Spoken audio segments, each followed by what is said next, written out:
How's it going, guys? In today's tutorial I'm going to be showing you how I do my editing process in Lightroom.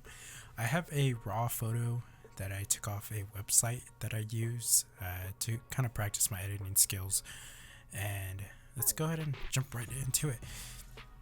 This is pretty much Lightroom right here. There's not too much to go into full detail of what I do. I can go through every single tab, setting, and feature that it has, but I don't personally use everything in Lightroom. More people that are that get paid for this to edit photos probably know way more than I do, but this is kind of just my way of editing photos. So let's go ahead and get straight into it. The main tab we're going to use, or the main area, is the develop tab. Use the library tab to import your photos. Pretty much just go into the library, drag your photos into Lightroom itself, and then import whatever photos you want. First area you want to be sure to look at is your histogram. So this will show you all the way from your blacks to your whites, any peaking in your area. So you got your blacks, shadows, exposure, highlights, and whites. So this will be more towards the dark areas, and this will be more towards the light areas. If you get any peaking where there's too much exposure or whites, it'll be over here, and this little icon, this triangle icon right here, will illuminate, as well as on the black side. And just make sure you keep an eye out for that.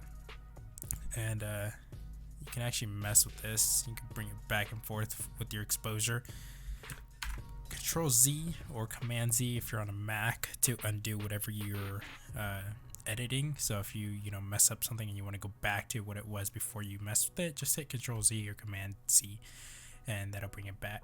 So the first thing you want to do is you want to make sure your white balance is set correctly. If you didn't do this in camera, you could do this inside of Lightroom. So Lightroom has these presets that you could do. So you could do as shot, and then you could do these other ones that they have. They have auto, so if you just hit auto, it'll auto correct it to what Lightroom thinks the white balance should be. If you want to use their presets, so if you remember what time of day it was, what type of weather it was, maybe it was cloudy, maybe there was more shade of the subject that you shot. This isn't my photo, so I can't really determine. I'm pretty sure it wasn't a daylight. I mean, it looks kind of cloudy, but I'm just gonna do as shot for now, and then manually hand adjust it. So if you go to the temp and tint, you can mess with how much blue and how much orange is in the photo. So if I bring this more towards the blue side, you can see the temperature changing. Still too much blue. Tint, I'm gonna reset that back to 0. If you double click, I don't know why it's not doing it for temp and tint. Usually if you double click on the word, it'll set it back to normal. So if I go exposure all the way down, double click, it'll bring it back to 0. So I'm just gonna go ahead and leave that at +2. So let's go ahead and get straight into the actual editing process. Exposure, you want to see if your photo is exposed enough. If there's enough light, if there's not enough light, you could boost that up. So I'm gonna go ahead and boost this up just a little bit. You can see on your histogram, it moves as you edit your photo, so you can keep an eye on that if you wanted to. So let's go ahead and bring this up just a little bit. I'm gonna go over to the contrast tab. This will kind of crush down the blacks to a darker level, give a little bit more dark in the shadows, staircases, shadows interface. So I'm gonna go ahead and bring this up just a little bit. That looks good. So if you want to see a before and after shot of your photo, before would be the original shot, and then after would be whatever you edited. Just go down to this tab right here and hit the YY button, or it's not even a button, it's more just a tab section. It'll give you a before and after. So this is the original photo right here, and this is what we have edited so far, and you can see the two differences already. So if you just want to kind of play around, you can do, oh no, don't want to do that. There we go. There is a way to, it's kind of weird. I don't know why I did that. There was a way to put them on top of each other. I think it's this one. Oh no, did not want to do that. Just to go back to the original view. Whoa, oh, I didn't want to make this X, A. There we go, S. Okay, cool. I think that messed with something. I feel like it did. I feel like it's too bright now.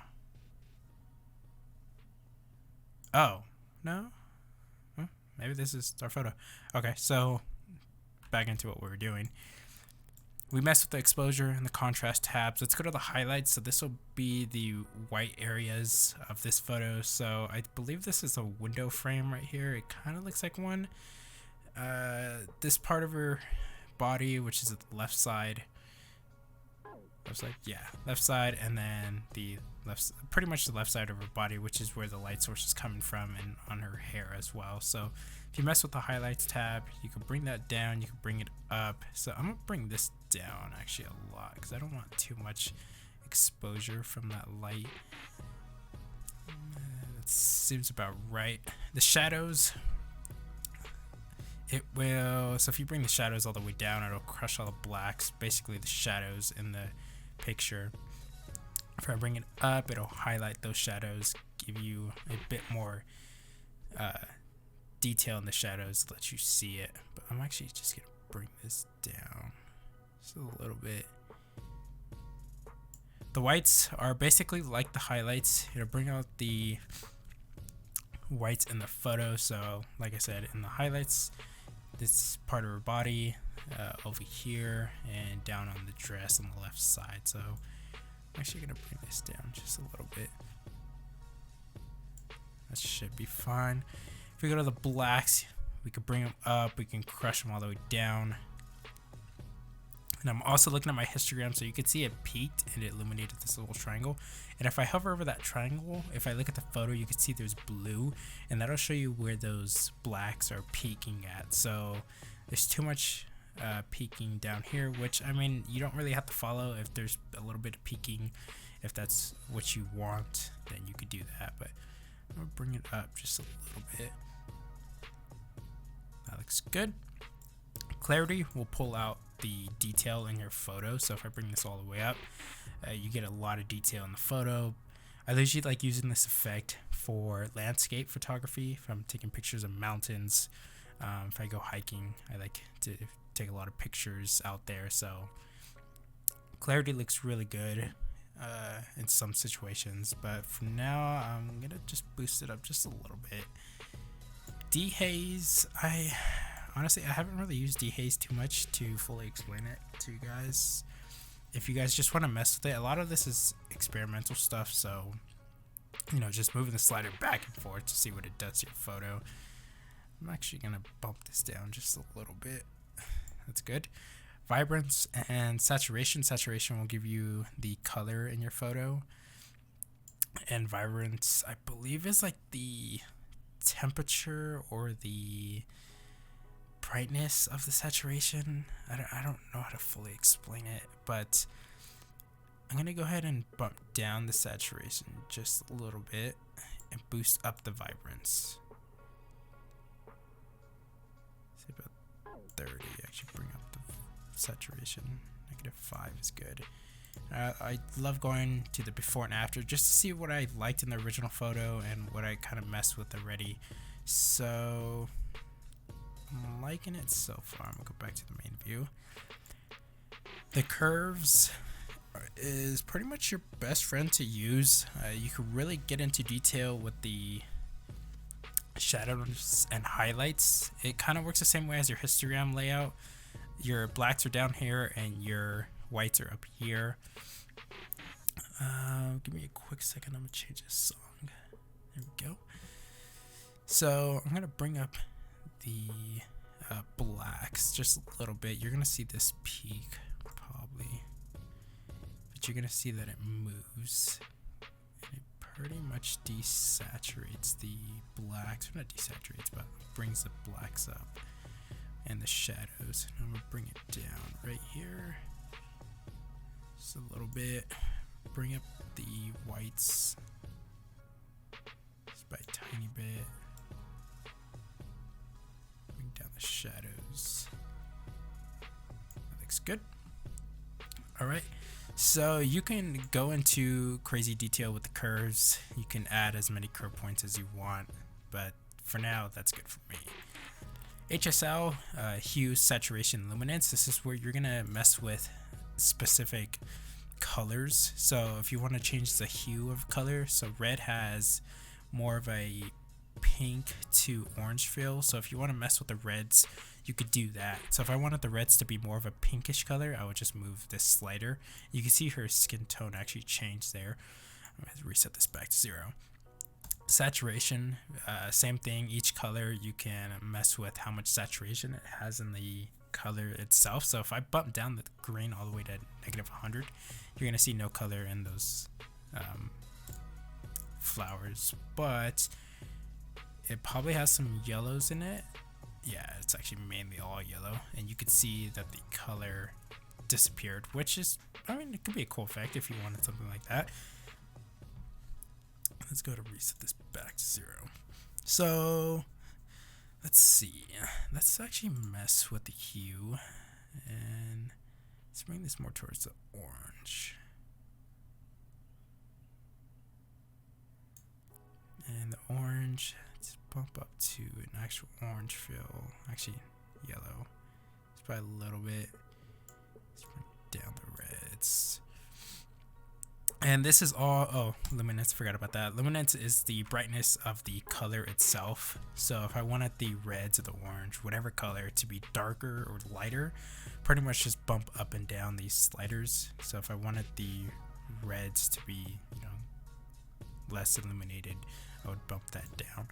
So magenta and purple, there's not much in this picture, so I'm not gonna mess with that. Blues, some of the background, I'm actually gonna bump that up. And aqua. Greens, there's a little bit of green, but mainly yellow, which is the flowers. Boost that up.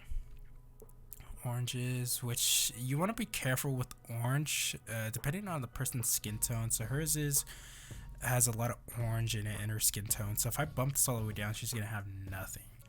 And you know, maybe you want an effect like that. I don't know.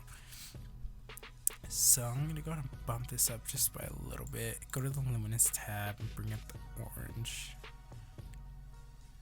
There we go. Go back to saturation tab. Mess with the reds a little bit. 13 is fine. And a lot of the times when I'm adjusting these sliders, I'm clicking on the slider and dragging as I'm looking at the picture. So if you look at the slider itself, you're not going to notice what's changing in the picture. So you want to make sure that you're looking at the picture as you're adjusting these settings right here. That's pretty much it as far as the hue, saturation, luminance. And then you can go to the all, and that'll just show you, you know, all the tabs at once. Split toning, I don't really use split toning. I haven't really messed with it, but you can research on split toning, what exactly it does and everything like that. I'm just gonna skip it for now. Detail, this is where you can get some detail back in the picture or take away. Sharpening and noise reduction are two cool features that I do use. Noise reduction, I like to use it, especially if I'm taking photos at night and if I've shot it on my iPhone. You get a lot of grain in the photo. The iPhone's camera's great, but in low light it kind of suffers. So if you're not using a DSLR or a mirrorless camera, you're not going to get that full detail in the shadows. So you're going to get a lot of grain in it, just depending on what time of day it is. Sharpening, so you can bring down the amount of sharpening. So if I use this little tool right here, I can actually set where this zoom is. So if I just do her arm, let's do somewhere illuminated, somewhere around there, I can bring up the amount of detail, so you can see it really pops out the detail in her arm but I don't really want that. I kind of want more of a softer image, so I'm just gonna bring that down by a little bit. The radius and detail, so how much detail you actually want in the photo.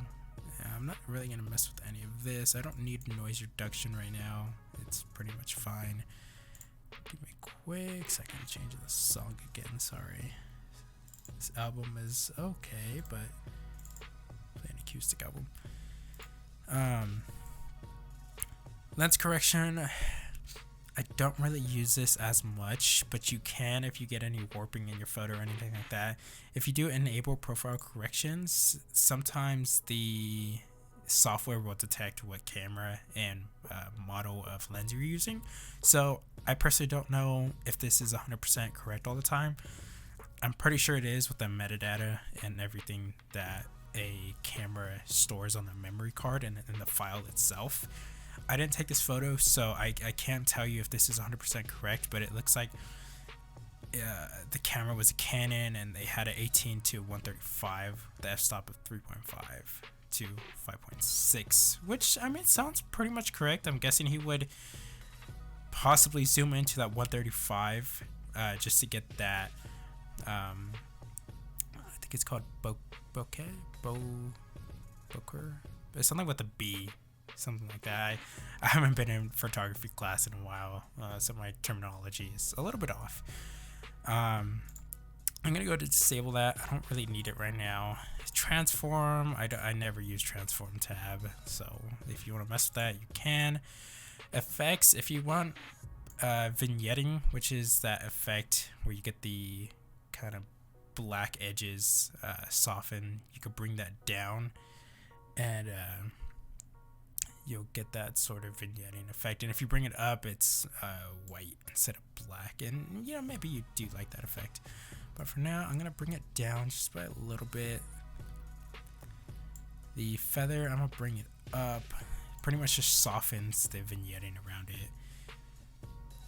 Grain, I don't need to add grain, and that's pretty much just adding, you know, the little grain features, but I don't need that, so I'll bring it down to 0. Calibration, I like to use calibration a lot, especially if I'm doing the classic orange / aqua effect, and that's basically just bumping the oranges and the aquas all the way up, and then everything else desaturated. So I'll show you what I mean. If I bump up the hues in the blue and bring it to the aqua area, and if I bring up the oranges or the reds to orange, you can see it's pretty much just changing all the colors to this aqua blue feel and the reds to a more orange feel. So I mean, hey, that looks, I guess, decent. It's a little bit too saturated, so I mean, I could always bring it down, the blues and reds. And if you want an effect like that, you can do that. I mean, you're not really getting any color in the flowers anymore. They're pretty much just this orange kind of color, and I mean, the whites are pretty much still white. They just have a little bit of orange. But if you like that effect, you could do that. I would suggest, if you want to do something like this or something similar, I would choose calibration first, or start with calibration and then go back to your basic tab and mess with the, you know, exposures and all that. Let's go back to calibration. I'm actually just gonna bring this down by a little bit. I can mess with it and boost up the saturation. And I mean, I guess I could leave it like that. You can mess with the greens as well. Greens, I really don't like messing with a lot. It changes weirdly. But yeah, that's I mean, I probably would go more into detail editing this photo. I don't know if I would want something like this. Just depends on what the client would want if you're editing someone else's photo. This is more like a Instagram photo if you just wanted to post for your friends to see, if it was your own photo. But yeah, guys, this is pretty much my editing process. It's pretty simple. I've learned from a lot of YouTubers and people that do photography for a living.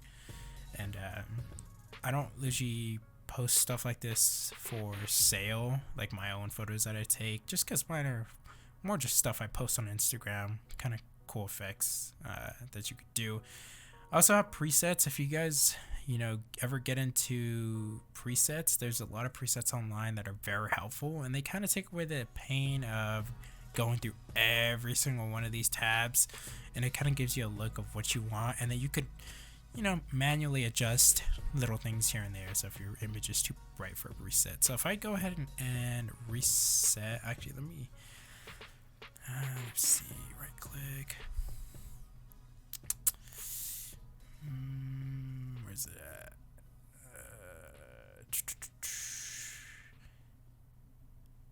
There is a way. Maybe it's metadata. No, that's not it. But I'll show you a couple presets that I have from a photographer, videographer named Peter McKinnon. These presets are cool because it gives you a bunch of different effects that he has pre-made. So if you're liking something, so like if you wanted something like this, heat stroke, you could go ahead and pick that, and you could just leave it as that. But if it's a little bit too dark for your image, or you wanted something different, you can always adjust to whatever you needed. So if I didn't want the blacks to be so dark, I can always just bring up the shadows and the blacks. So that's something you could do. It just because not every photo is the same, so you would definitely have to adjust. Unless you liked it how the preset made your photo look, then you could obviously do that. This preset actually looks pretty good on this photo, and it gives like you could see here too, you could definitely tell he boosted up the reds and blues to that aqua / orangish feel just by a little bit. He didn't go overboard like we did and boosted it all the way up. But presets are also nice. A lot of the good ones usually cost, just because these photographers do take time making them. But that is another thing that you guys can also look at. And that's pretty much it for me, guys. That's my editing process, my presets. That's kind of what I use sometimes if I don't want to, if I don't really get a feel of what photo I'm editing. But I hope you guys enjoyed this tutorial, and I'll see if I can pump out some more tutorials like this of what my editing process is like, especially in Photoshop too. So I hope you guys enjoyed, and I'll see you guys later. Peace.